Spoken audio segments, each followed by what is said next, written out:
Okay, what is communication? Communication is the process of sending of what or information from one person to other person.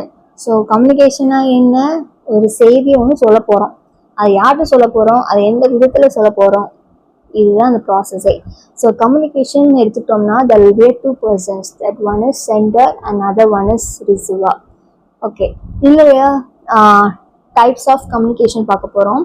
Types of கம்யூனிகேஷனில் ஒன்றா பார்க்கலாம். First one is internal communication. So இந்த communication question வந்தாலே types of communication இல்லாத பேப்பரே கிடையாது.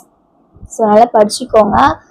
தென் அதோடைய mind map it's very important. Okay, இந்த question attend பண்ணும்போதெல்லாம் கண்டிப்பாக என்ன செய்யணும், இந்த மைண்ட் மேப்பை பேப்பரில் இருக்கிற மாதிரி எழுதிக்கோங்க.